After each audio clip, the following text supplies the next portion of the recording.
Hallelujah! Isang mapagpalang umaga po sa ating lahat. Maaari na po tayong tumayo.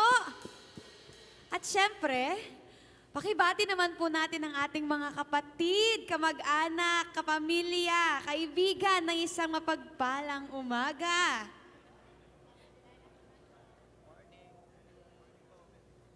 Ayan. Hallelujah. Alam ko, ang dami ninyong mga bagay na gustong sabihin sa mga katabi nyo. Lalo na yung mga pagpapalat, kabutihan na ipinagkaloob sa atin ng Panginoon buong week. Ngayon, handa na po bang magpuri ang lahat? Mukhang hindi pa. Ngayon, handa na po bang magpuri ang lahat? Hallelujah! Marunong po ba tayong gumalaw? Tumalon? Pumalakpak para sa Panginoon? Hallelujah! Ngayon, let's praise the Lord!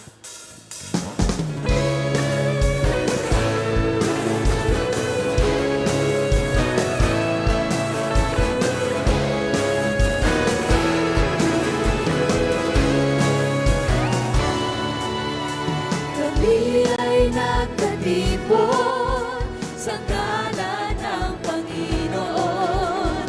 Ang lahat ay nagdiriwang, ikaw ay kapiling ngayon. Umuulan ng pag-asa, kami ay nagkakaisa. Ano man ang aming katayuan, inibig mo ng lubusan. Sabay-sabay nagdadala sa inang ang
the time.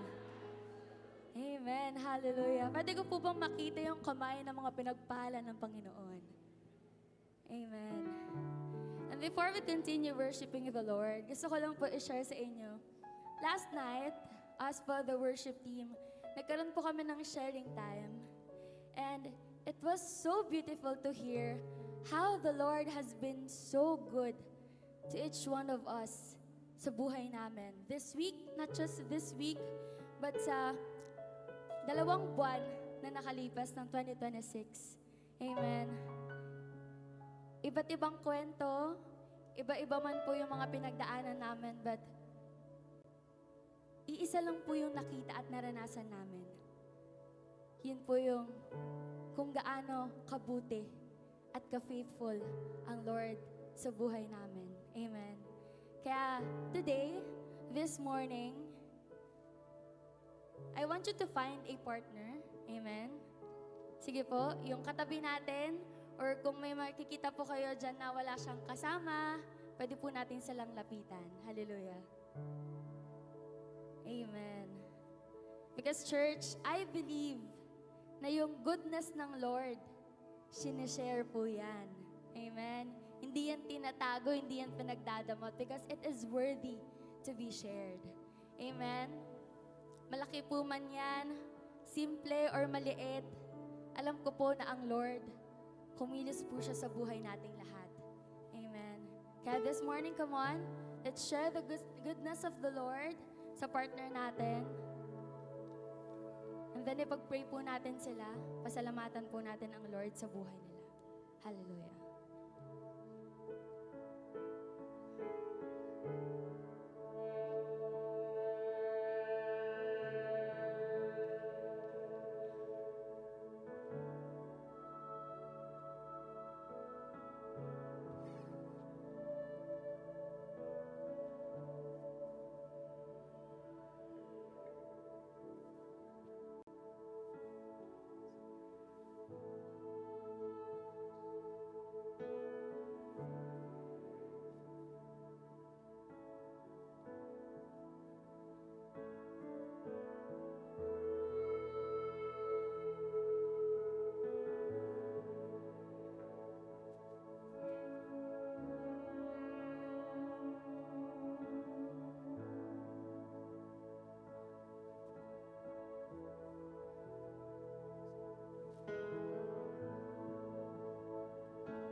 Hallelujah. Sabi po sa Psalms chapter 34 verse 8, sabi po niya dito, taste and see that the Lord is good.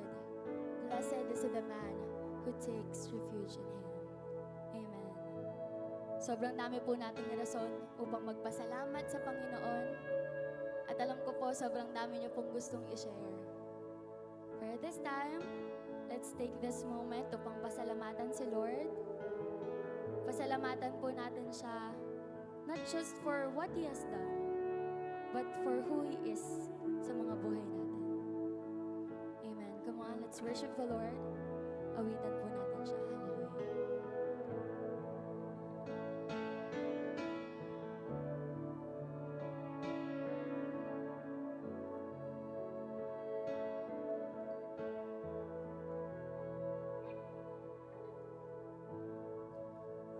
Amazing love that welcomes me, the kindness of mercy.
both from me, both now and forever. Come on, sing, God, you're so good. God, you're so good. God, you're so good. You're so good. God, you're so good. You're so good to me. Oh God, you're so good. God, you're so good. Hallelujah. God, you're so good. God, you're so good. You're so good to me. God, you're so good.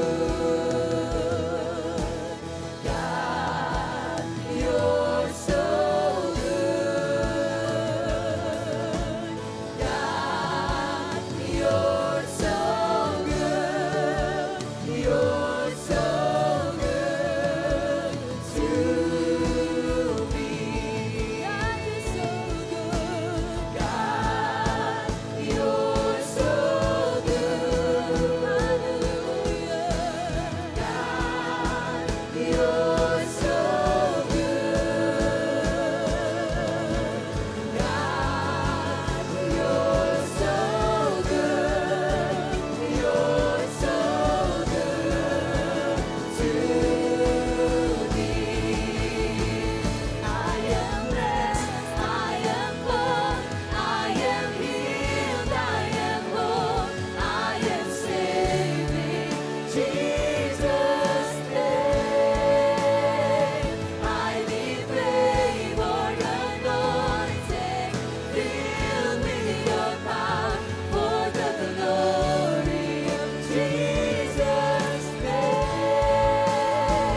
I am blessed. I am full.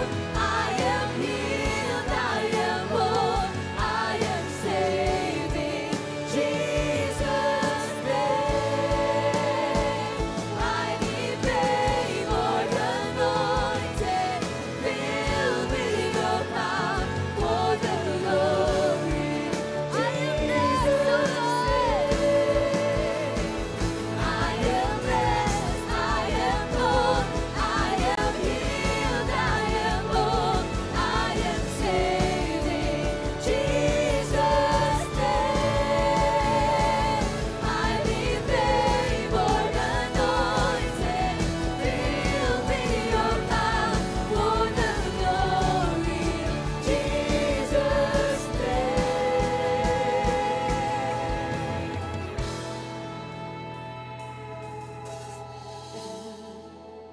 You're so good. God, you're so good. God, you're so good. You're so good to me. Come on, just our voices. God, you're so good. God, you're so good. God, you're so good. Come on for the last time. You're so good to me. God, you're so good. God, you're so good. God, you're so good. God, you're so good. You're so good to me.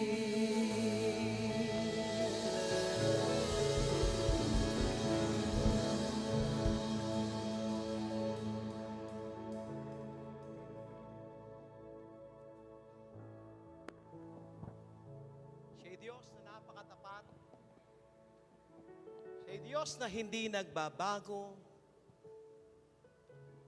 si Diyos noon, ngayon, at magpakailanman. Church, the song have sang, it's a beautiful song, na marami tayong pinagdadaan ng mga challenges sa buhay, maraming problema. But don't worry. Pinapaganda lang ng Panginoon ang kwento ng buhay mo. Dahil ang buhay na yan na igagamitin ng Diyos. Yes, we have a lot of needs. Bayarin. O may problema ka sa pagkakasakit. Habang tayo'y nagsasamba kanina, I know God is moving sa lugar na to. Because this is the right place. The right time. Hindi ka nagkamali sa pagpunta rito. Dahil ito'y tahanan ng Diyos. Kung nasaan ang presensya ng Panginoon. Ipapakita sa atin ng Panginoon. Actually, gumawa na siya ng paraan para sa lahat ng ating pangangailangan. Once again, let's sing this song. God is so good. God is so good. God is so good. He's so good to me. Can we raise our hands? Abutin mo ang Diyos. Abutin mo ang langit. Nakikinig sa atin ang Panginoon. Come on, sing. Just worship the Lord. Ang sabi ng salita ng Panginoon in Exodus chapter 23 verse 25, sambahin mo lang ang Diyos. Siya nang bahala sa lahat. Even our sickness, God will heal us. Come on. Come on, open your mouth. Open your mouth. Worship the living God.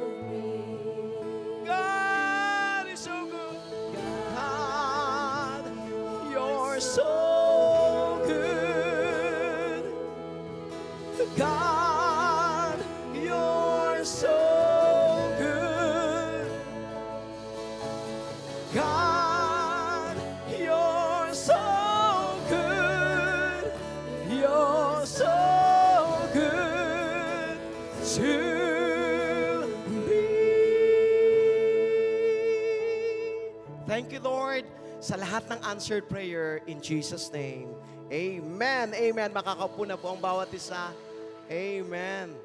Hindi po ako ang magpipreach ngayon dahil meron po tayong tagapagsilta. Narito lang po ako para magbahagi or magbigay ng testify tungkol sa ginawa ng Diyos doon sa lugar ng Kathmandu and Mahendranagar sa Nepal. And this is our 8 days journey. Pakita na siguro yung picture, no? Yan, no? Yan pa lang, panalo na kami dahil sa smile pa lang, no? Ng mga ng mga misyonero ng Panginoon ay talagang panalo na. Bago po ang lahat, gusto ko munang pasalamatan ang Diyos sa tagumpay ng misyon sa dakong roon sa Nepal. At purihin ang ating Panginoon. Pwede ba natin siyang bigyan ng malakas na palakpak? Hallelujah! Sa Kanya lahat ng papuri, luwalhati at pasasalamat. Pangalawa, kami ay nagpapasalamat ng buong team ng Nepal sa aming mga kani-kaniyang mga asawa dahil sa kanilang sakripisyo para asikasuhin ang obligasyon namin bilang mga tatay sa tahanan, no? At sa aming mga anak. At syempre, sa inyong lahat, pamilyang TFBC, ang kapirahan na pinagkatiwala nyo kay Lord sa inyong pagtaya ng inyong kapirahan sa misyon, gusto kong sabihin sa inyo, nanalo na tayo sa laban. Amen? Umalis kami na malakas at masaya at nakauwi kaming buhay at mas masaya at mas malakas. May utang si Lord sa atin. Sabi mo sa katabi mo, may utang si Lord sa iyo. Amen? Pero remember this, kapag tayo ay nagpapautang kay Lord, si Lord gusto niya agad magbayad siya kaagad. Ayaw niya ng utang. Amen? Church, Nepal is a third world country. Isang lugar na kung saan kapag nakarating ka, mapapa-thank you Lord ka na lang at masasabi mong napaka-bless ng Pilipinas. Tama po ang sinabi ng ating bishop. Pakita mo nga ang slide. Una po talaga ang hangin ay marumi. Yan. Hindi ko po alam, hindi namin ma-distinguish kung Magyar o Fagyan o Ismagyan. Basta medyo marumi po ang hangin. Tama po ang ating bishop na sabi niya talagang malikabok, no? Mukhang makulimlim pero alikabok po yan. Kaya hindi po kami pwedeng magtanggal ng face mask sa lugar na kung saan kami nakarating. Nakakapag-alis lang po kami ng face mask. Yun po ang habilin ng ating bishop. Sa hotel lang po kami nag-aalis ng face mask. At pag nagpapapicture kami, yan, no? Siyempre, para makita naman ang mga kagwapuan ng mga kapastoran, no? And pangalawa po, ito po, gusto kong pakita sa inyo to. Dito kami, nagtatanong ako, totoo ba yung sinasabi ni Bishop na ang mga baka doon ay mga siga? Iyan po, totoo po yan, no? Kita nyo yan, no? Hindi po pwedeng sagasaan yan. Dahil ang mga kapantay po ng buhay ng baka ay ang buhay ng tao. Ganyan po nila ginagalang ang mga corn beef doon at mga steak. Kaya nga kung ikaw ay mahilig sa corn beef steak at bulalo, mag-fasting ka muna pag nandun ka. No, nasa gitna po sila, yan, no, mga hari ng daan. Kahit tumatakbo ka pa ng 150, kailangan mong mag-stop. Hindi mo siya pwedeng sagasaan, kundi kung ano yung ginawa mo sa baka, yan din ang gagawin sa iyo ng gobyerno. Ganyan po kahalaga ang mga corn beef doon. At syempre, ang sabi ng ating bishop, balik ka ng 20 to 30 years, no, yung lugar na yon. Totoo po yon. Ang daan, highway na, rough road pa. Saan ka makakita? Highway. Rough road, no? At kahit ang gusto ko po doon, yung sinakyan naming tok-tok, lang walang picture. Pero yung tok-tok po, marami din po tayo dito yung mga service ng barangay, yung tok-tok, no? Yung isa sa mga miyembro natin, meron din. Yung mga tuk-tuk, sabi nila, no? Pastor Lito daw, tuk-tuk, no? Alam nyo ba na kamura lang ng singil nila doon, Pastor Paul? Ang singil po lang yung 4 na tao, yung halaga ng pera nila doon, 30 pesos lang. Dito isang tao, 30 pesos lang sa tricycle, magreklamo la pa. Pero napagmasid po namin doon na ang mga tao doon sa Nepal, yung mga mananampalataya po na kasama natin, mga kasama natin sa pananampalataya, may nakita po akong 7 S. Una po, they are sobrang generous. Grabe ang mga kapatid natin sa pananampalataya doon. Then, sobrang prayerful. Talagang kahit saan, kahit anong okasyon, kahit anong pagtitipon, talagang ang haba-haba nilang manalangin. They're so prayerful. Then, pangatlo, sobrang init nila kay Lord. Then, pang-apat, sobrang bait po nila. Napakabait, no? At siyempre, sobrang maasikaso. Maging sa kakain na lang kami, hugasan pa po ang aming mga kamay. No? Grabe, no? At sobrang respeto po nila sa mga lingkod ng Diyos. At siyempre, yung pangatlong, pampito, yung sobrang sabik po nila na matuto sa gawain kay Lord. Alam nyo, honestly speaking, ang inyong lingkod, papunta pa lang kami, iniisip ko na kung paano umuwi. dahil sa madaming kwento ni Bishop at nakita ko yung mga picture kasi na may palaka pa, may ahas, may ipis, yung mga kinakain doon, pero scam po pala yun. Napakasarap na mga pagkain. At first day pa lang po namin doon, kumilos na po ang Diyos sa aming buhay. Kala nila sila ang na-bless, pero sa totoo lang, kami po ang na-bless. Na bless kami sa mga tao doon. At syempre, napakapalad po namin dahil nakakita kami ng mga tao na katulad ng TFBC doon. Talagang super generous, super bait, na halos subuan kami kapag kami ay kumakain. No? At sabi ko nga kanina, scam po yung ahas, scam yung ipis, scam yung mga unggoy na kinakain. Pero yung totoo po, ito yung totoo. Kinakain po kami ng daga. Pero ang yung lingkod po ay nakaiwas. Dahil po nung, yan, ang picture na yan, huwag nyo nang, yung isa. Yan, yung sa likod po niyan, yan yung bubwet. No, yun yung daga. Yung daga doon, masarap po yung pagkaluto eh. Hindi ko rin alam eh, na daga yun eh. Nung hinalukay ko ng ganon, nakita ko yung buntot, may balahibo pa. Nakita ko rin yung ulo, pinutol lang yung uso. Sabi ko, Then, Pastor Paul, tumikim siya, syempre, isa. Then, Pastor Banjo, hindi niya siguro alam. Akala ko alam niya. Nakarami siya. Takbo naman ako sa ospital. Ay, sa ospital. Sa CR, dahil nagulat ako. No?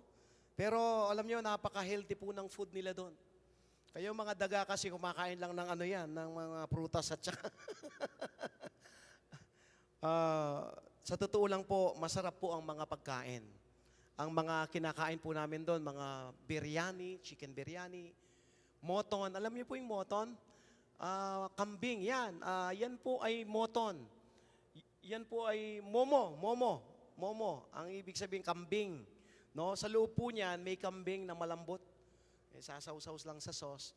Napakasarap po ng pagkain, napaka-healthy ng mga pagkain. Tapos may mga puro pa native na chicken, no? Yung pong pinakita ko kanina, ng mga yan, mga pagkain, yan yung mga pagkain namin na mga native foods, no? Yan yung mga national food nila doon, no? Isa ang kasama sa national food nila, yan, suso. Tapos meron silang mga yan, ano po yan mga hindi ko na alam yan. Tahong, yan mga malagkit na kakanin, iba-ibang mga klase. At syempre kasama po yung paborito ni Pastor Banjo, yung daga. No? Grabe, no? Sa ministry po na naganap doon, talagang nag-enjoy po si Pastor Banjo dahil marami po siyang nakain. No? Dahil lahat po yata ng mas marami siyang, maraming baboy. Ikaw na po ang susuko sa mga pagkain doon. Ganun po naging journey namin sa food. At ang Saturday po nila doon, Sunday po natin dito. Kaya yung Sunday nila doon, parang Monday nila. Kaya nga yung Saturday po, yun yung araw ng pamamahinga nila. And talagang super blessed po kami.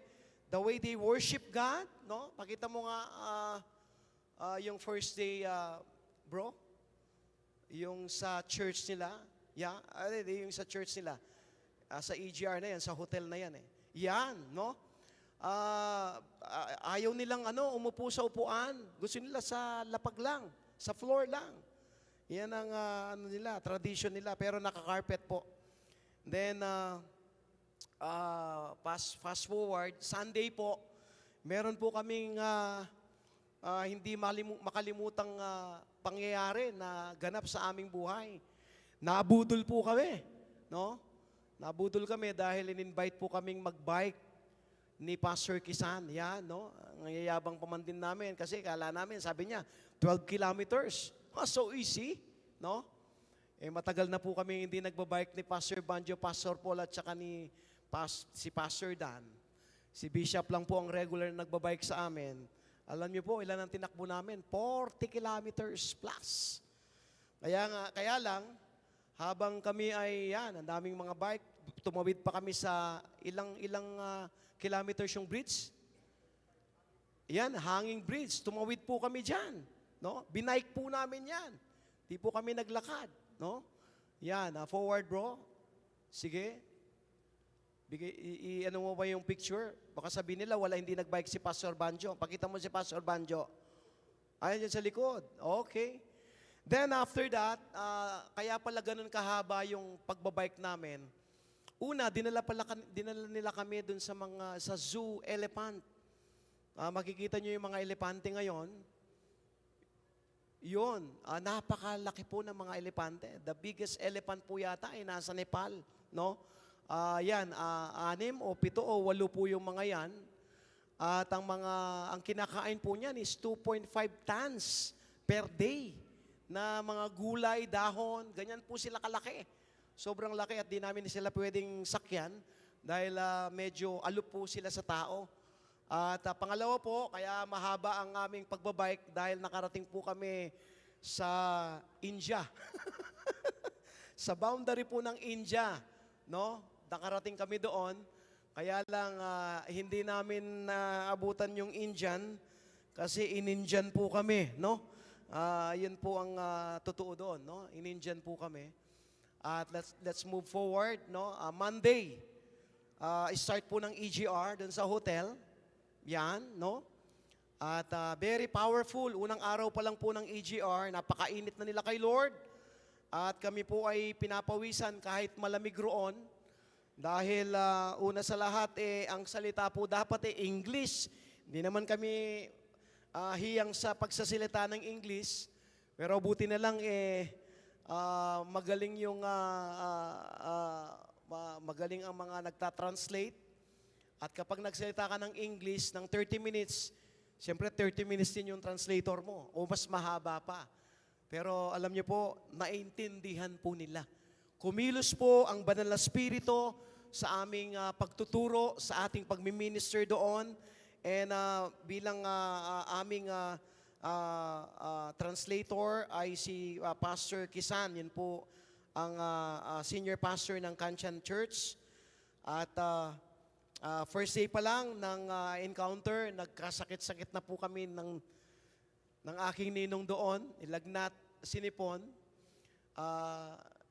Siyempre, yung klema, at the same time, yung pagod. At the same time, I know that is a spiritual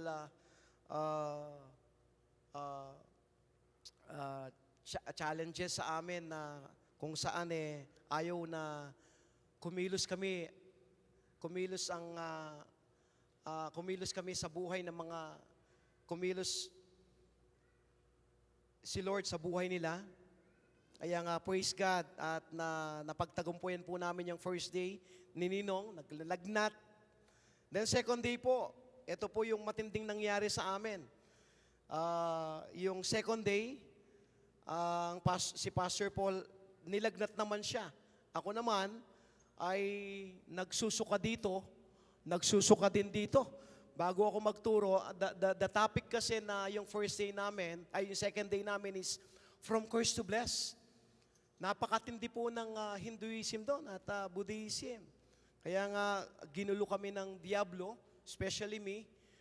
Talagang hindi ko alam kung sinong tatawagin ko dahil di rin ako maintindihan dahil mga salita nila, mga Nepali.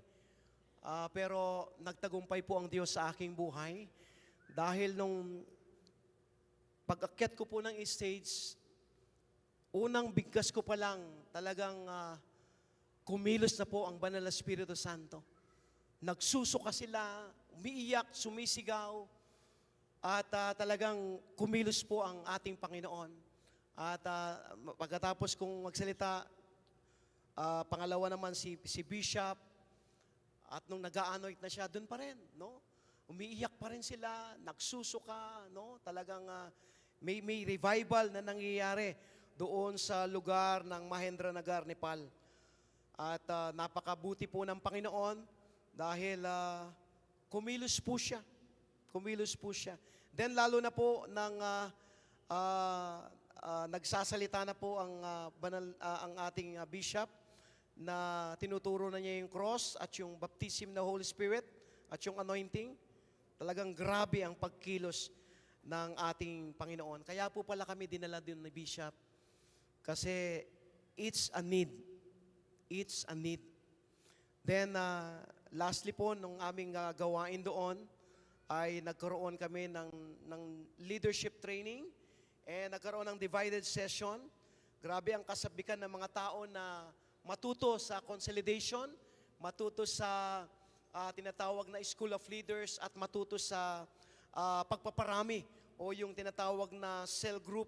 Kaya sinipsip po kami lahat doon, no?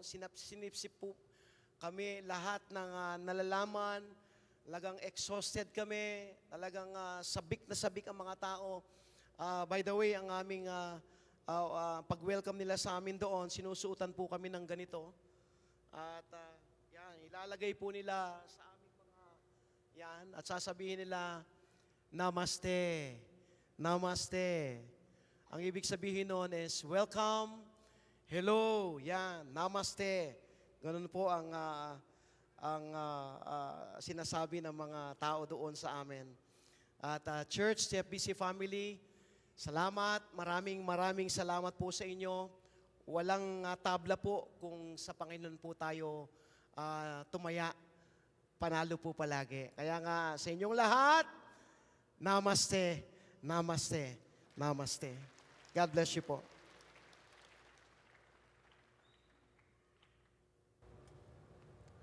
Salamat, Pastor Dan. Dahil na-share na po ni Pastor Dan ang mission namin na ginawa sa Nepal, ang share ko po ngayon ay message ng Panginoon. So, of course, salamat po sa TFBC family, salamat sa ating bishop na patuloy na ginagamit ni Lord mightily. Di natin siya kasama ngayon. Siya po ay nasa Baguio City at si Pastor Joshua with other 14 workers, sila po ngayon ay nasa South Korea. Kaya sa mga gusto sumama sa mission, kung wala pa po kayong passport, kumuha na kayo ng passport ninyo. Baka isang araw ay i-touch po kayo ni Lord para sa missionary journey na gagawin sa ibang bansa, mga kapatid. Sa Acts chapter 16, Acts 16, 6-10, buksan natin ating Bible. Mga gawa, kabanatang 16, talatang 6 hanggang 10. Acts 16, 6-10. Dahil may English-Tagalog naman dyan sa screen natin o sa ating slides. Of course, nagpapatuloy tayo sa tinatawag na building the kingdom of God, building and expanding the kingdom of God together. Ito pong message po ngayong umaga ay pinamagatan ko pong the Nepal mission or so-called the Macedonian call according sa Acts 16, 6-10. Sabi ng verse 6, at nang kanilang matahak ang lupain ng Phrygia at Galatia, ay pinagbawalan sila ng Espiritu Santo na saysayin ang salita sa Asia. Verse 7. At nang sila'y magsidating sa tapat ng Mysia, ay pinagsikapan nilang magsipasok sa Bithynia at hindi sila tinulutan ng Espiritu ni Jesus. Verse 8. At pagkaraan nila sa Mysia ay nagsilusong sila sa Troas. Verse 9. At napakita ang isang pangitain sa gabi kay Pablo, may isang lalaking taga Macedonia na nakatayo na namamanhig sa kanya at sinasabi, tumawid ka sa Macedonia at tulungan mo kami. Sa English sabi niya, a vision appeared to Paul in the night. There stood a man of Macedonia and prayed him, saying, come over into Macedonia and help us. Verse 10.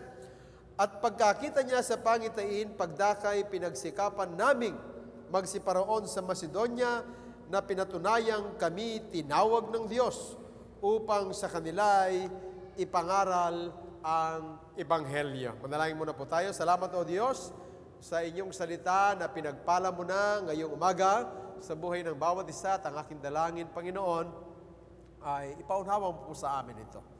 Upang ito ay maging bahagi ng aming buhay ng paglilingkod at pagsunod sa iyo. In Jesus' name, Amen. Amen.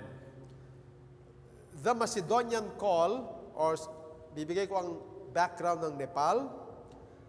Bago po yon, yung background, the Macedonian call refers to a pivotal passage in Acts 16, 6 to 10, specifically verses 9 and 10, where the Apostle Paul receives a vision during his second missionary journey to preach in Macedonia.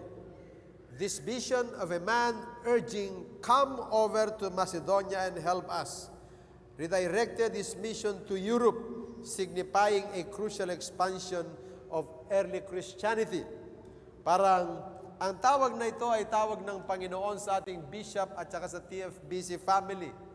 Come over to Nepal, mga kapatid. Ang Nepal po ay isang landlocked country. Ito po ay nakaipit sa South Asia, situated along southern slopes of the Himalayan mountain range.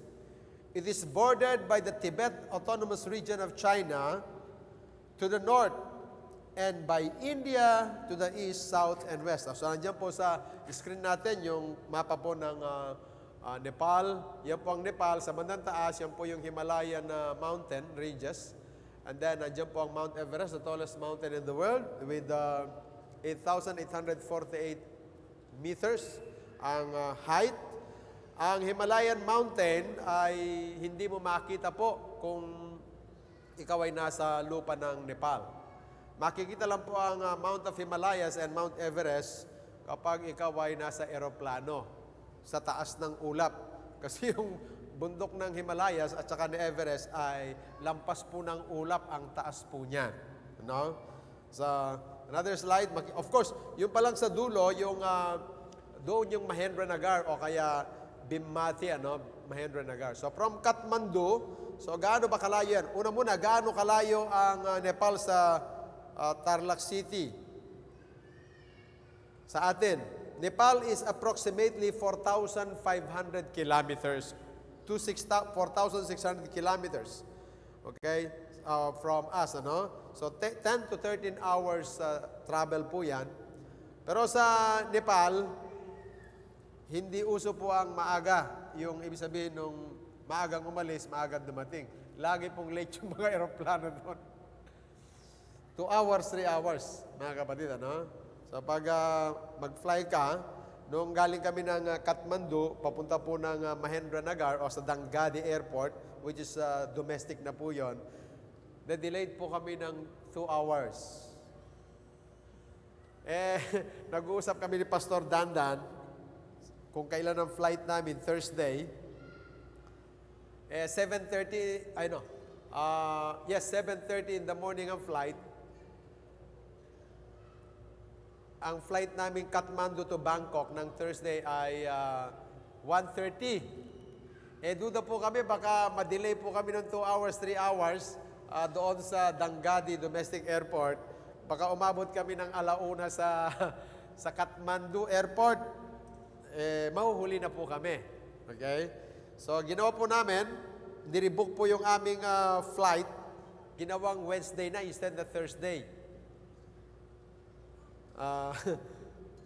Nangyari pa rin po, halos 3 oras po kami delayed. Alas 4 yung flight namin, mag-aalas 7 na po kami nakaalis. So, dumating na po kami na mag-aalas 10 sa Kathmandu. Nung paalis kami ng Kathmandu, kinabukasan, late pa rin po kami ng an hour na rin po. So, talagang sanay po sila sa late. So, pag-pray natin sa TFBC, hindi tayo masanay na late. Okay? Baka pag dumating ang Panginoon sa rapture, late din tayo mararapture. Okay? How far is it from Mahendranagar to Kathmandu? Ang distansya po ng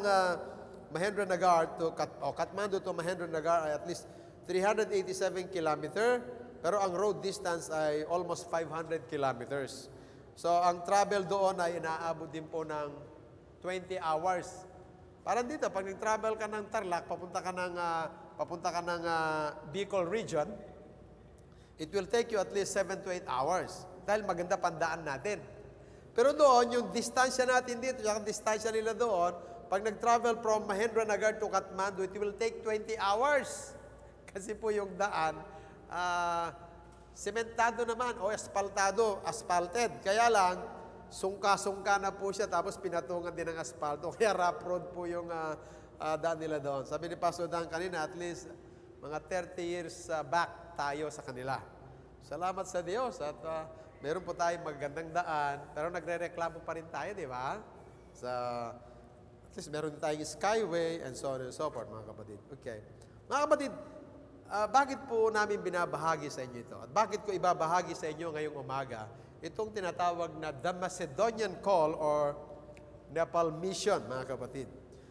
Sa Acts chapter 16, verse 9 and 10, nakita natin, una, calling of the missionaries through the leadership of the Apostle Paul. Sabi niya dito, babasahin ko sa English, and a vision appeared to Paul in the night. There stood a man of Macedonia and prayed him, saying, come over into Macedonia and help us. Verse 10. And after he had seen the vision, immediately we endeavored to go into Macedonia, assuredly gathering that the Lord had called us for to preach the gospel unto them. Yun po ang tawag ng Panginoon sa ating bishop with us, TFBC family, that God called Bishop to Nepal, mga kapatid. Kaya po kami nandun. Siya nga po pala, muntik na pong si Pastor Banjo at saka si Pastor Dandan lamang ang makapunta sa Nepal. Akala ko may iwan po ako. Kasi nung pagdating namin sa immigration natin, sa Pilipinas pa ito very ironic, mga kapatid. Dapat pag lumalabas ka ng bansa, hindi ka na masyadong sinisita dahil Pilipino ka, lalabas ka ng bansa. Dapat ang magsisita sa iyo, yung papasok ka mo na bansa. Tama po ba, mga kapatid? Pero dito very ironic, may kasamang biases. Itong dalawa, nauna ako sa linya, napunta po ako doon sa Muslim na immigrant officer. Siguro nakita niya na hindi ako mukhang Pilipino, naging bias. Ano ang purpose mo? Papunta ng Nepal, sabi niya. Saan yung dokumento? Wala po akong dokumento. Ang dala-dala lang namin, ticket at saka passport. Sabi ko, papunta kami ng Nepal para mag-speak kami sa conference ng Christian churches doon. Nung sabihin ko po yun, nag-iba yung mukha niya kasi Muslim po siya. Pero kinakalkal po niya yung passport ko. Kasi yung passport ko, inattach ko pa yung dati kong passport sa Saudi Arabia. So nakita niya po yung passport ko. Siguro nagbago ng kwan siya na, ito, lagi na lumalabas sa bansa. Yun siguro naisip niya. And then, ang pangalawang tanong niya, kasi ayaw niya akong payagan na, ayaw niyang tatakan yata yung aking passport. Siyempre, sinabi ko po sa kanya, pastor ako. So kung pastor ka, sabi niya, bigyan mo ako ng ID. Kung wala po ako napakitang ID noon, mga kapatid, si Pastor Dandan at saka si Pastor Banjo na lang ang dumiretso ng Nepal. Purihin ng Diyos, the day after our flight, a day before our flight pala, ay nagpagawa, sabi ko kay Pastor Patrick, gawan mo kami ng TFBC ID. Mabuti ginawan niya po kami. At yun po pinakita ko sa immigration officer. Yung dalawa nag-aalala na kasi nandun na sa loob ng immigration office. Ako nasa labas pa. Pero in short, mga kapatid, nung makita po niya yung ID, tinatakan po niya yung aking passport, pumasok na po ako. Nananalangin na yung dalawa, nag-intercede na yan, no? Siguro, nakita po ako nung parang, hindi naman to Muslim, pero mukhang Arabo kaya, no? So, ang Panginoon, tumatawag siya ng mga missionaries na gusto niyang dalhin sa ibang lugar. Maaring ilan sa inyo mga kapatid na nagmi-ministry, maaring hindi niya kayo tinatawag na mag-ministry doon sa inyong lugar, pero tinatawag niya kayo sa ibang lugar. Who knows, one of these days, isa pa kayo sa itas ng Panginoon na sumama ka sa Nepal. So June, inaayos po ni Bishop yung pagpunta po sa Kazakhstan. Baka yan ang susunod na journey natin, Pastor Dandan. Kazakhstan. Bakit po nangyayari ito? Sa ministry ng Panginoon, lagi pong mayroon nagpiprepare ng way, ng daan.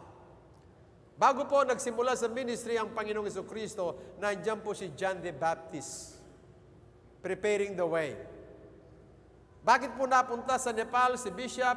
Dahil mayroong prophet, Wei Chonghao, na nag-prepare ng way. Andyan din si Pastor Dr. Marty Schaefer, na kaibigan po ng TFBC, kaibigan ni Bishop. yung Amerikanong lagi nandito po na pastor, mga kapatid. So, pinirepare ang way. Ang Panginoon ay tumatawag ng mga missionaries. Mamaya, makikita natin kasi meron pong ilang mga kapatiran, meron pong ilang mga narinig natin. Bakit ang gasos-gasos, ba't di tayo maging practical? Bakit pa tayo pumunta sa ibang bansa? Dito lang sa Pilipinas, ang dami pa natin dapat missionan. Marami pang barangays na hindi naaabot. Marami pang bayan. Kailangan maging practical tayo, mga kapatid. Mamaya, titingnan natin kung kailangan ng practicality sa ministry. Mamaya, sa ating conclusion, pakikita ko sa inyo, bakit hindi kailangan ang practicality, ang kailangan ay pananampalataya at pagsunod sa Panginoon. Number 2, truths. Not only He called missionaries, but also, yung mga missionaries ay meron silang contentment sa gawain ng Panginoon. Philippians 4:11-13. By the way, yung Macedonian call, ito po yung province of Macedonia, yung Philippian church na book of Philippians, dyan po sa ating New Testament, ay yaon po yung lugar doon sa Macedonia. Yun po yung city of Philippi, kung saan na-establish ang Philippian church. At ang Macedonian churches o Philippian church, ito lang yung church na talagang naging katuwang, katulong, kaagapay ni Apostol Pablo at ng mga disciples niya in so-called missionary journeys. Philippians 4:11-13. Okay? Sa Tagalog o sa English, nandiyan naman ang Tagalog, basahin na lang ninyo, babasahin ko sa English. Not that I speak in respect of want, for I have learned in whatsoever state I am, therewith to be content. Verse 12, I know both how to be abased and I know how to abound. Everywhere and in all things I am instructed both to be full and to be hungry, both to abound and to suffer need. Verse 13, I can do all things through Christ which strengtheneth me. Lahat ng mga bagay ay aking magagawa doon sa nagpapalakas sa akin, of course, ang ating Panginoong Jesucristo. Kung ano man po ang itulong po ninyo ng mga mananampalataya sa TFBC, sabi po, katulad ni Apostol Pablo, ay sapat na po sa amin yun na inyong mga pastor. We learn how to be content, mga kapatid. Kailangan pagkasyahin kung ano ang kaloob ng Panginoon through you, mga kapatid. Yun din po ang sinasabi ni Apostol Pablo, na maging kontento tayo sa maraming bagay. Ang ibig sabihin, hindi tayo magiging kontento lang sa kalagayan natin, pero one day at a time. Kung anong ibinigay ni Lord sa atin ngayon, ay maging kontento tayo. Pero hindi ibig sabihin na hindi na po tayo mangangarap ng higit sa ating tinatamasa ngayon. Pero kapag dumating ang biyaya bukas, maging kontento tayo doon sa biyayang iyon. Pasalamatan natin ng Diyos. Sabi ni Apostol Pablo, sa mga kapatiran, mga mananampalataya sa Pilipos, ano man ang ipagkaloob nyo sa amin. Minsan sasagana kami, minsan maghihikaos kami ng kaunti, natutunan namin ang maging kontento. And I believe lahat po tayo kinakailangan ganyan po ang maging attitude natin. Dahil nangako naman ang Panginoon na hindi tayo pababayaan ni iiwanan man. Amen, mga kapatid. Ano man ang kalagayan mo ngayon, ano man ang kalagayan natin, pansamantala lamang yan. Kasi linggo ngayon, bukas, Lunes na po yan. Mag-iiba na po sigurado yan. Okay? Next Sunday nga po, hindi na po kailangan ng Pebrero, di po ba? Next year na yan. Kasi Marso na po sa next Sunday.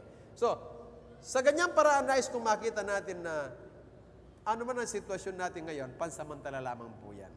Yun din ang sabi po ni Apostol Pablo.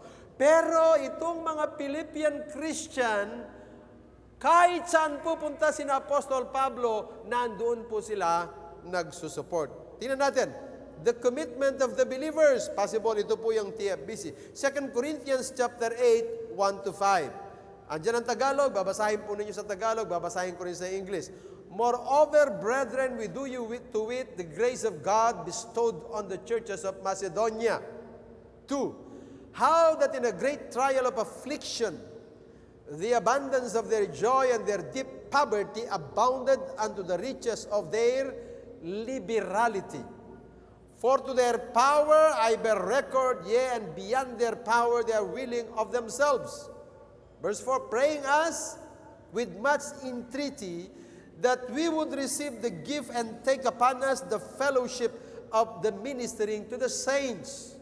Verse 5, and this they did, not as we hoped, but first gave their own selves to the Lord and unto us by the will of God. Mga kapatid, nais kong sabihin sa inyo, hindi po hadlang ang kahirapan sa pagsuporta, pagbibigay para po sa gawain at mission ng Panginoon. Amen po mga kapatid. Salamat sa Diyos sa mga kapatid sa TFBC. Kahit anong sitwasyon natin at kalagayan, nandyan pa rin po kayo upang suportahan ninyo ang inyong mga manggagawa at suportahan ang gawain ng Panginoon. Palakpakan po natin ang ating sarili mga kapatid. Kaya kami nakapunta sa Nepal dahil nandyan po kayo. Hindi lang kayo nagsusupport financially, but you are praying for us. At hindi lang po ang mission natin yan. Marami pa pong mission ang gagawin tayo dito po sa ating bayan, sa ating probinsya, sa ating bansa, at sa iba't ibang bansa pa po mga kapatid. As you remember, 2017, isa sa aking meditation and prayer, ang nilagay ng Panginoon sa aking puso ay gagamitin ng Panginoon ng TFBC, bishop at ang mga manggagawa sa iba't ibang bansa. And then 2018, I still remember, nag-preach ako dito sa church na ito. Dito sa likuran ng pulpito. Parang a sort of a small prediction na ang TFBC family ay dadalhin ng Panginoon sa iba't ibang bansa. At I believe, marami pong nananaginip din, nakakita ng pangitain na tayo ay gagamitin ng Panginoon as a family, mga kapatid. Sa paghahatid ng mabuting balita ng pagliligtas ng Diyos. Kung hindi kayo nakapag-involve, itong last Nepal mission, kung ako nais ko sabihin sa inyo ito, dito po sa ating offering envelope, iba po yung tithe envelope natin, yung plastic doon na red and blue.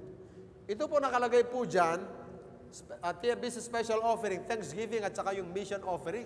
Kung ako sa inyo, every Sunday, kahit maglagay lang po kayo ng 20 pesos, 50 pesos, i-check po ninyo yung, meron kayong Thanksgiving, i-check po ninyo ang inyong mission offering. Kung ano man po mission offering na yan, doon po sa office natin, sa admin office, ihiwalay po nila yan, invested for the mission. It means to say, itong pamamaraang ginagagawin natin ay nagkakaroon tayo ng bahagi sa anumang mission endeavor na gagawin po ng TFBC through, of course, of our bishop and your pastors sa TFBC. Magkaroon tayo ng pangatlo, concern and care ng church. Philippians 4:14-18.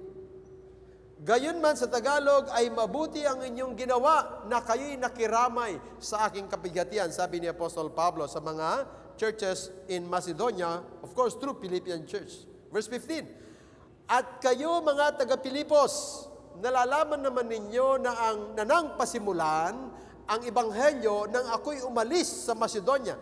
Pagkatapos ng Macedonian mission, na-establish ang Philippian church. And then, sabi ni Apostle Pablo, umalis ako sa Macedonia. Ibig sabihin, umalis ako sa Philippi, sa Philippians.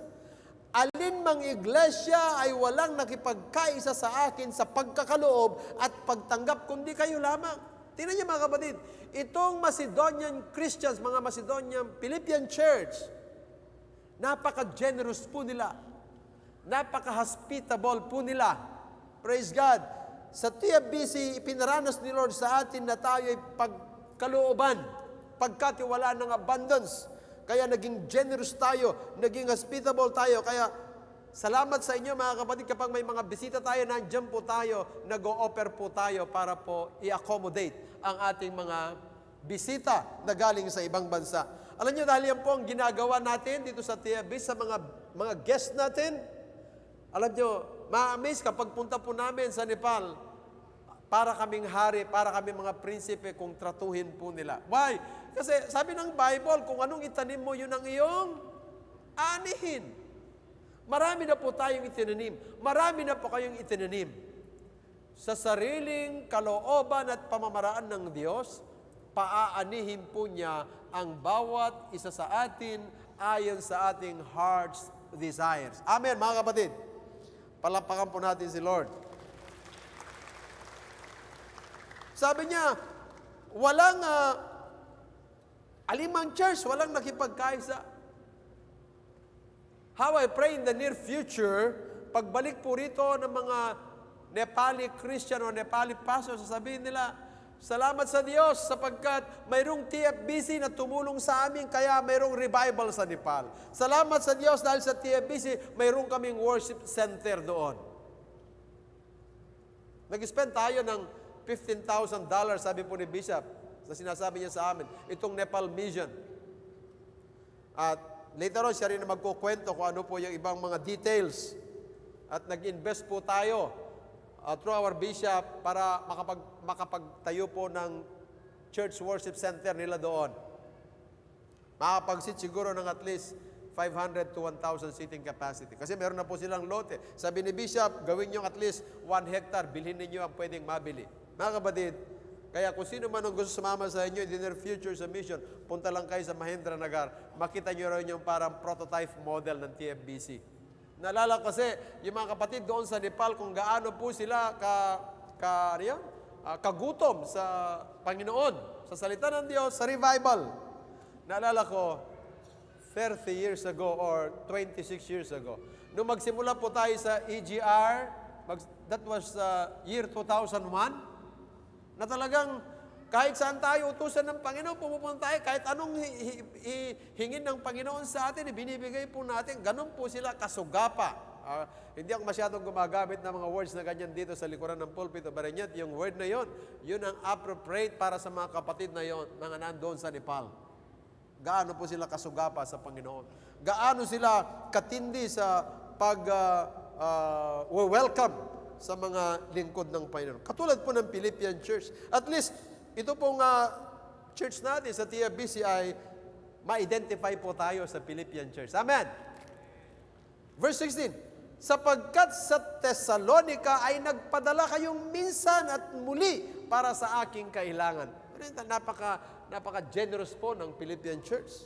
17, hindi siya ako'y naghahanap ng kaloob, kundi hinahanap ko ang bunga na dumadami sa ganang inyo. Verse 18, datapwat mayroon ako ng lahat ng bagay at sumasagana.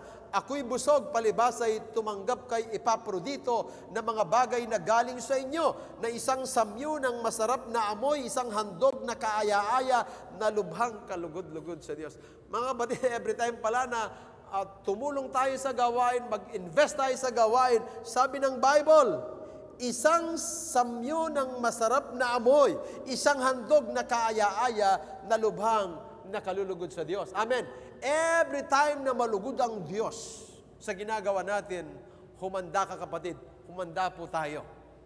Ibubuhos ng Panginoon, ibubuhos ng Amang Diyos sa langit ang pagpapala para sa inyo, para sa akin, para sa ating lahat, para sa ating pamilya. Amen, mga kapatid. Sa aking pagtatapos at hamon ngayon sa inyong ngayong umaga, nag-research ako ng konti. Kasi katulad na banggit ko kanina, marami nagsasabing, bakit din na lang tayo maging practical? Bakit tayo kailangan gumastos ng ganyang kalaki? Nagpapatayo tayo, nagmi-mission tayo sa mga satellite churches, nagpapatayo tayo ng mga church building. Dapat sana yung gastusan doon ay ilagay na lang sa church building. Maganda pong idea yan ng pagiging practical. Pero guys, kung dalhin kayo sa isang sitwasyon, sa isang bagay na nangyari even before pa, mga kapatid. Tingnan ko po ito, no? Tingnan natin na sa screen yan, no? English lang po yan, pagtyagaan po natin, babasahin ko sa inyo.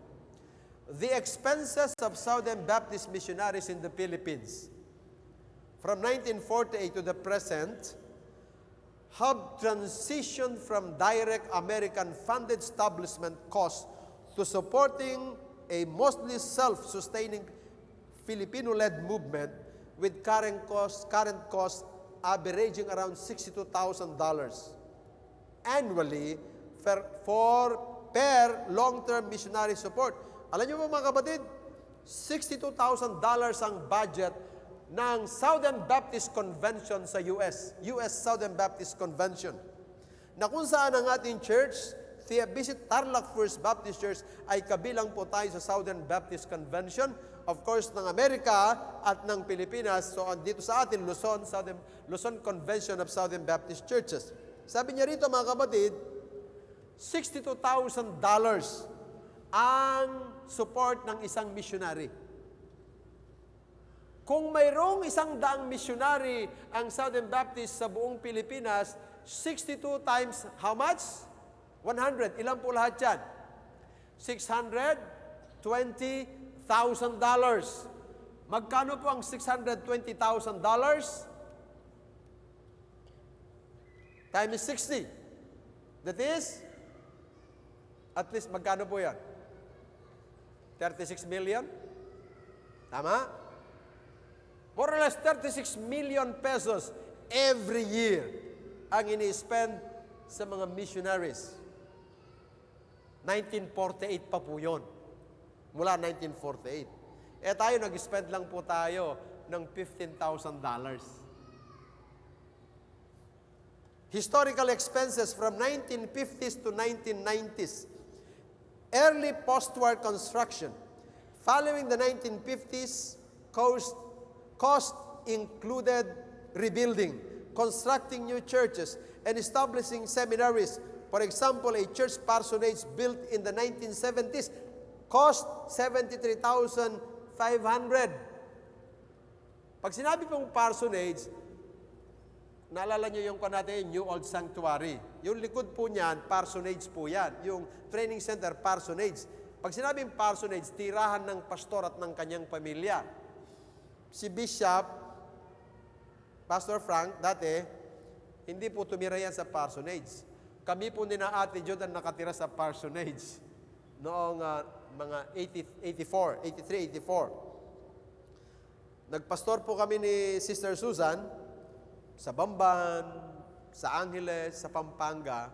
Nakatira po kami sa mga parsonage. Sabi dito, ang expenses noon 1970 ng isang bahay ng pastor, hindi pa po kasama yung church building, ay $73,000. Sa panahon natin, that is at least $1,200, mga kapatid. Kung 500 churches po ang ipinatayo ng Southern Baptist Convention noon sa Pilipinas at $1,200, malaki-laking pera po yon para sa church building, Sunday school rooms, at sa mga support ng mga missionaries. Malalaki po yan. Expansion, Bold Mission Trust.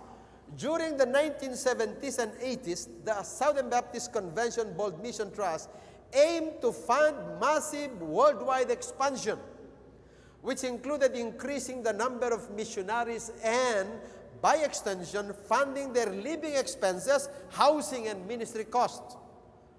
Transition to local control.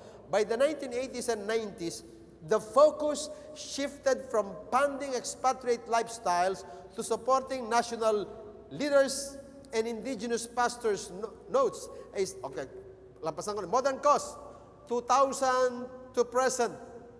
Support cost per missionary as of 2019. The average cost to support one long-term missionary, including salary, housing, medical, and ministry expenses, is roughly $62,000. Nabanggit na kanina. Funding sources. These expenses are largely covered by low timon offering. Ibig sabihin, nagsasama-sama ang lahat ng Christian churches all over America, all over US, para suportahan ang mga missionaries, hindi lang sa Pilipinas, kundi all over the world. Cost of living. While long-term established missionaries may have lower expenses due to established local networks, new missionary units often require higher initial funding for housing, vehicles, and language study in the Philippines. IMB expenditures. In recent years, the IMB, or International Mission Board, has spent approximately $2 million on evacuation and relocation expenses during crisis, in addition to regular funding. Biro mo, $2 million yan. Operational funding structures.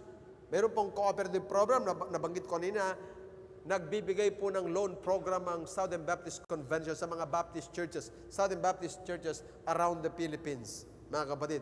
Okay, tingnan po natin. By 2010, the Southern Baptist work in the Philippines had grown to over 2,200 churches, transitioning from a reliance on foreign funding to a self-propagating local entity.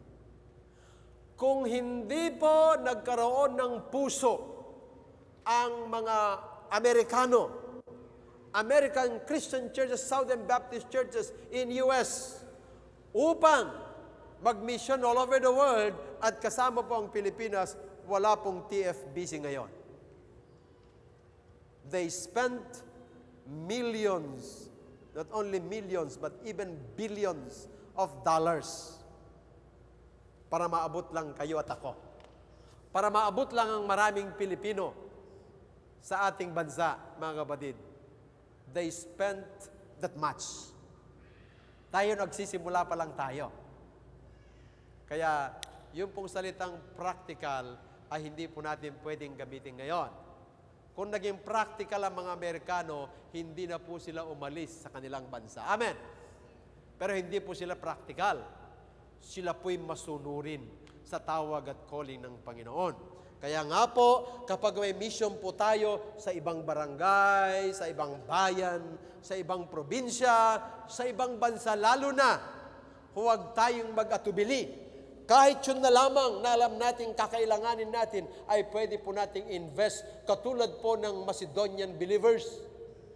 Nabagamat sila'y hikahos, sabi nila, ipinagpipilitan nila na tanggapin ang tulong mula sa kanila, sabi nila sa Apostol Pablo. Kaya nila nagawa ito, sabi ni Apostol Pablo, kasi una, ibinigay nila ang kanilang sarili sa Diyos. At pangalawa, pinaniwalaan nila ang kanilang mga pastor at missionary sa gawain. Panahon na po na iwasan nating maging critical kapag mission ang pinag-uusapan. Maging practical. Panahon na po sa atin mga kapatid sa TFBC na sabihin natin sa ating sarili at sa Panginoon, Panginoon, kapag may mission, ako ang unang magbibigay. Ako ang unang mananalangin. Ako ang unang susuporta sapagkat ito ang mandate ng Panginoon sa akin, sa atin bilang TFBC family. Salamat sa Panginoon. Mayroon tayong isang Bishop Frank Santos na hindi selfish at hindi practical. Punong-puno ng pananampalataya at pagsunod sa Panginoon. Biro nyo, ang pumunta sa Nepal, 2 senior citizen, 2 PWD. Ano ibig sabihin ng PWD? Pinalitan na po natin ngayon. Pastor with distinction. Okay? Mga kapatid, yung iba sa inyo hindi pa senior citizen, yung iba sa inyo hindi pa PWD.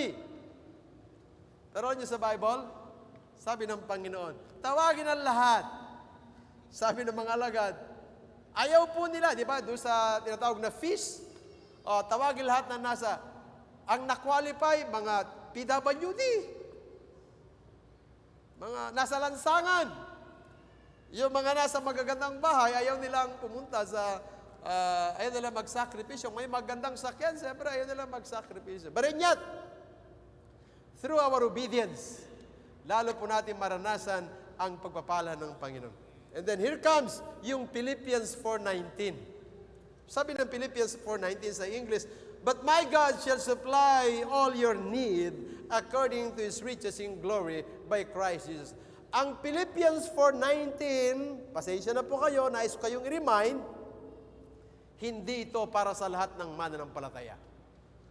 Ang Philippians 4:19 ay ipinangako ng Diyos through the Apostle Paul sa mga mananampalataya katulad ng Macedonian Christians, katulad ng Philippian Church na kahit sa gitna ng kanilang kahirapan ay nagsusuporta sa gawain ng Panginoon. Ipinipilit nila na tanggapin ang kanilang pagsuporta. Kaya sabi ni Apostol Pablo, dahil sa inyong pagsuporta, saan man ako pumunta, Wala man ako sa Macedonia, kay sumusuporta ang Philippians 4:19 ay para sa inyo. But my God shall supply all your need according to His riches in glory by Christ Jesus. At pupunan ng aking Diyos ang bawat kailangan ninyo ayon sa kanyang mga kayamanan sa kalwalhatian kay Kristo Jesus. Hebrews chapter 6:9-12. Ngunit mga minamahal, naniniwala kaming lubos sa magagaling na bagay tungkol sa inyo at sa mga bagay na kalakip ng pagkaligtas. Bagamat kami nagsasalita ng ganito. Verse 10, sapagkat ang Diyos ay hindi liko upang limutin ang inyong gawa at ang pag-ibig ng inyong ipinakita sa kanyang pangalan sa inyong paglilingkod sa mga banal at hanggang ngayon nagsisipaglingkod kayo. Purihin ang Diyos. At ninanasa namin na ang bawat isa sa inyo ay magpakita ng gayon ding sikap. Sa inyo ay magpakita ng gayon ding sikap sa ikalulubos ng pag-asa hanggang sa katapusan. Verse 12, na huwag kayong mga tamad, kundi mga tagatulad kayo sa mga nasa pamamagitan ng pananampalataya at ng pagtitiis ay nagsisipagmana ng mga pangako. 1 Corinthians 15:58, therefore, my beloved brethren, be steadfast, unmovable, always abounding in the work of the Lord, for as much as ye know that your labor is not in vain in the Lord. Sa Tagalog, kaya nga mga kapatid, kung minamahal, kayo'y magsitatag, huwag makilos na laging sumasagana sa gawa ng Panginoon. Yamang nalalaman ninyo na hindi walang kabuluhan o walang saysay ang inyong gawa sa Panginoon. Salamat sa Diyos, mayroong TFBC family na sumuporta sa amin upang kami makapunta sa Nepal.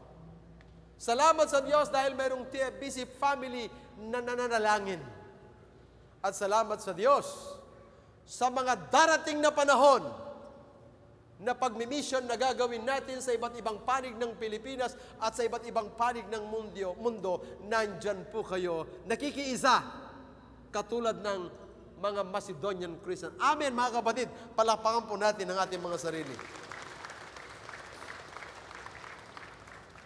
Ngayong umaga, mga kapatid, nais kong hamunin ng bawat isa. Ito ang aking challenge. Kayo po ba ay handa na anytime sa gawaing mission, sasabihin nyo, Panginoon, katulad po ni Isaiah. Di ba, ang tanong po ng Panginoon, sino ang aming susuguin? Ang sagot po ni Isaiah, narito po ako, Panginoon, suguin po ninyo sila. Yung ba sabi ni Isaiah? Yung ba sabi po ni Isaiah? Hindi po, ang sabi po niya, narito po ako, Panginoon, suguin mo ako. Here am I, Lord, send me. Kung yan ang heart desire mo, na in the near future ay mayroong pagmimission o ikaw mismo ang tawagin ni Lord para sumama sa mission. Magiging katulad ka ba ni Isaiah?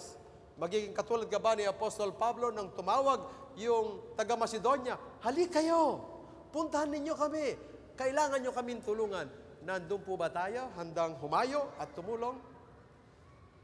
Kung isa kayo sa nagnanasa, nanalangin na magamit ni Lord sa anumang paraan ng pagmimission. Going, praying, giving. Mga kapatid, I challenge you right now. Pwede kayong tumayo sa Panginoon, sabihin niyo, Lord, nandito po ang aking buhay. Iniaalay ko po sa inyo, katulad po ng mga Macedonian Christian. Una po, ibinigay nila ang kanilang sarili. Ngayon ay ibinibigay ko ang aking sarili sa inyo. Tumayo ka lamang sa Panginoon. Huwag kang mahiya. Tinatawag ka ni Lord sa mission, sa paglilingkod. Just stand up for Jesus. Thank you, Lord. I-bless mo po mga kapatid na tumugon sa iyong pagtawag na anytime, any moment, sila po ay gagamitin mo mightily. Lord, nakita mo po ang laman ng puso ng iyong mga anak sa TFBC. Handa po ang bawat isa po sa amin sumunod sa iyong pagtawag. Hahayo, kasama kami, susuporta financially, at mananalangin instead na magreklamo, Panginoon, patawarin mo po kami. Madalas ang nakikita namin ay mga bagay sa mundong ito upang maging masikip ang aming perspective sa iyong gawain. Lord, ang aking panalangin, simula mo po sa bawat sa amin na makita namin ang malawak sa pangitain, na magkaroon kami ng perspective na katulad mo. Ibinigay mo nga ang iyong buhay para sa amin. Walang kasing halaga. Kaya ang pagmimisyon upang abutin ang mga wala pa sa inyo ay priceless din. Lord, lahat ng i-invest namin, unang aming buhay, at maging ang resources na pinagkatiwala mo sa amin, pinangakuan mo rin kaming, you will multiply us and you will multiply our resources. Lahat ng ito ay sa iyo, maging kami po, Panginoon. Kaya ang aking dalangin, matutunan lang po namin ang isuko ang aming buhay. Ipagamit ang aming buhay at lahat ng resources na pinagkatiwala mo sa amin. Finances, bahay, negosyo, sasakyan, ipapagamit namin po sa inyo. Sapagat imumultiply mo ang lahat ng ito. Lord God, salamat po sa buhay ng bawat isa. Pinagpala mo na po ang lahat. In Jesus' name, Amen. Amen.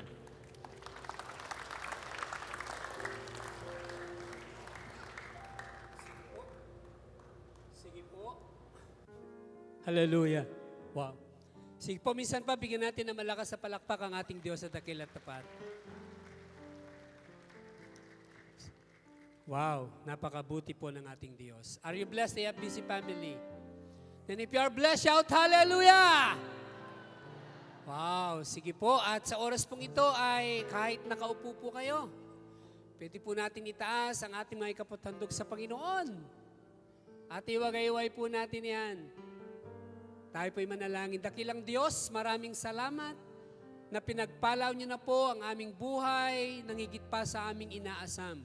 Kung kaya't kami po ay naririto ngayon, handang ibalik ang aming mga ikapo at handang ibigay ang aming mga handog pasasalamat, tanda ng aming pagsamba, tanda ng aming pagsunod, tanda ng aming pagtitiwala at pananalig sa iyo. Salamat po na kung paano niyo po kami pinagpala sa loob ng isang linggong lumipas.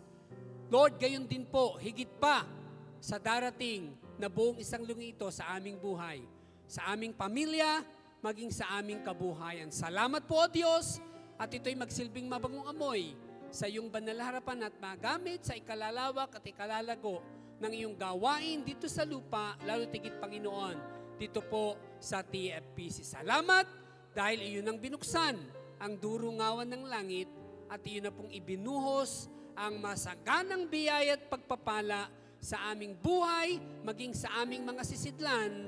In Jesus' mighty name we pray. Amen and amen. Sige po, masaya nating handugan ang ating Diyos sa dakil at tapat. Sabi ng Diyos, aangat ang buhay ko.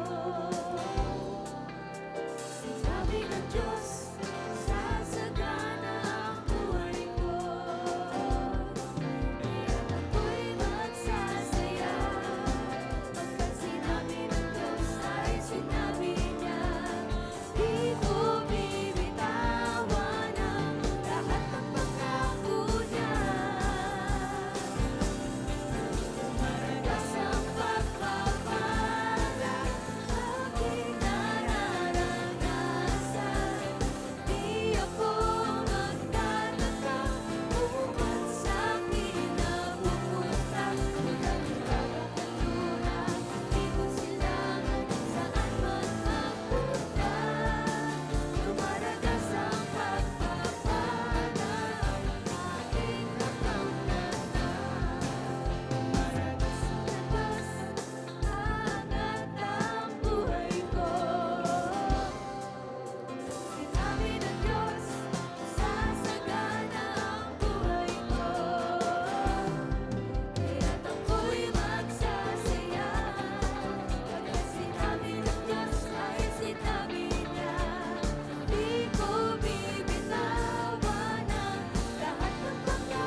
Hello?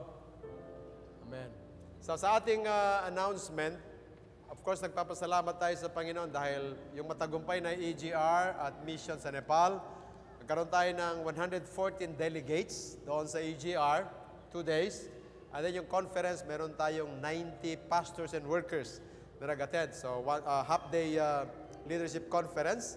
And then, nung 17, nagkaroon ng Women's EGR. 22 po yung delegates. So, praise God. Palakpakan natin si Lord doon, ano? And then, kahapon, nagkaroon po ng BJMP EGR. Of course, sa BJMP sa May Dolores, o Baras-Baras, 40 po ang dumalo.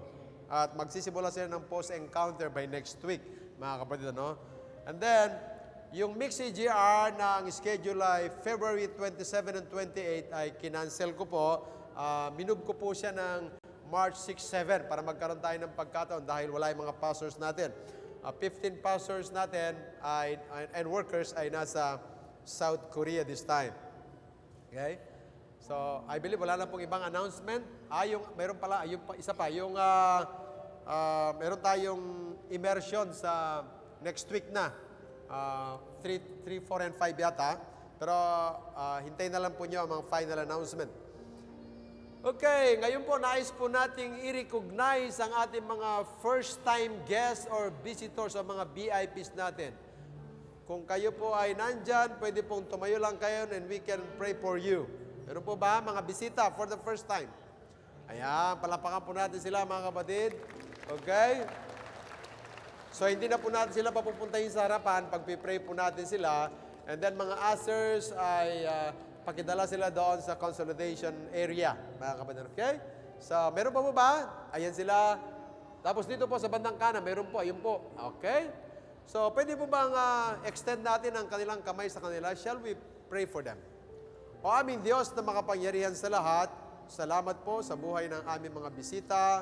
Pagpalain niyo po ang kanilang buhay, ang kanilang pamilya at kabuhayan.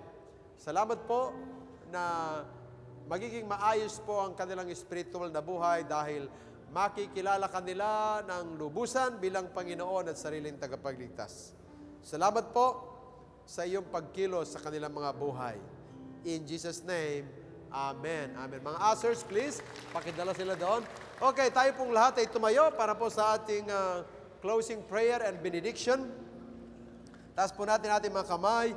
Yes, in the mighty name of Jesus, salamat po sa reminders mo sa amin na bawat isa po sa amin dahil meron kang ginamit na nag-mission sa amin, kaya ka amin nakilala bilang Panginoon at sariling tagapagligtas, ay gayon din po ang aming gagawin.